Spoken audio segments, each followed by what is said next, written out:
ओम नमो भगवते वासुदेवाय। ओम नमो भगवते वासुदेवाय।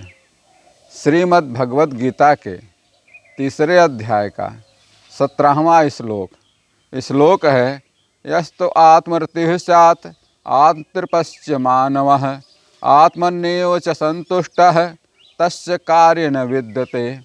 अर्थात जो व्यक्ति आत्मा में ही आनंद लेता है तथा जिसका जीवन आत्म साक्षात्कार युक्त है और जो अपने में ही पूर्णतया संतुष्ट रहता है, उसके लिए कुछ करणीय कर्तव्य नहीं होता।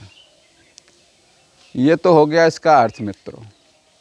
अब इसकी व्याख्या देखिए मित्रों। आज के समय में परमहंस को छोड़कर, परमहंस अर्थात जो सिद्ध पुरुष हैं, जो संत पुरुष हैं, वास्तव में संत पुरुष सिद्ध पुरुष वो होते हैं जो आत्मा आनंद में ही अनुभव कर लेते हैं, जो आत्मा में ही आनंदित रहते हैं, आत्मानंद का अनुभव कर लेते हैं। दुनियादारी से, लेन देन से, किसी और से कुछ लेना देना नहीं है जिनको, वो होते हैं परमहंस।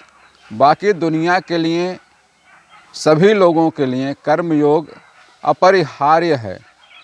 जिसे आत्मा में ही सारा आनंद, आत्मा में ही संतुष्टि मिलती है, वह बाहर नहीं जाता है।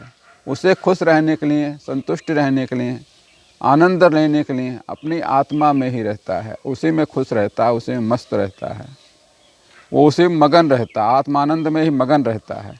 परंतु ऐसे आत्मज्ञानी संत आधुनिक समाज में बहुत ही दुर्लभ हैं, बहुत ही दुर्लभ हैं। ऐसे आत्मज्ञानी आधुनिक समाज में, जो समय आज समय चल रहा है, मुश्किल से मिल पाएंगे।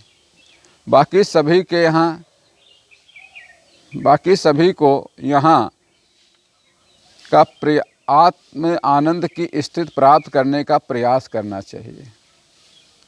उन्हें समझना चाहिए कि क्या है, कहाँ है, कैसे है, और लक्ष्य से पहुँचने से पहले छोड़ देने के खतरनाक भ्रम से बचना चाहिए।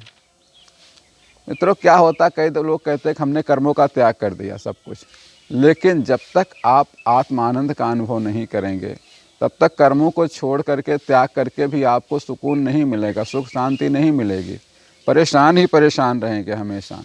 तो उस परेशानी से बचने के लिए, खतरनाक भ्रम से बचने के लिए उतना ही मूर्खतापूर्ण होता है जितना कि खाना खाने से पहले आप पत्तल छोड़ दो। यानी जीवन का लक्ष्य जब भोजन करना जा रहे हैं, पर भोजन करने के बजाय आप पत्तल उठा के फेंक दिया तो किसमें भोजन करेंगे।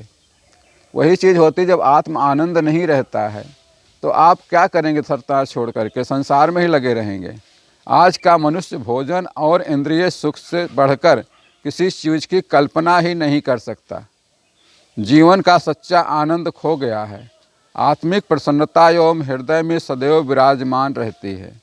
यह जानना ही ज्ञान है और ना जानना ही माया है। लोग खुशियाँ खोजते रहते हैं मित्रों।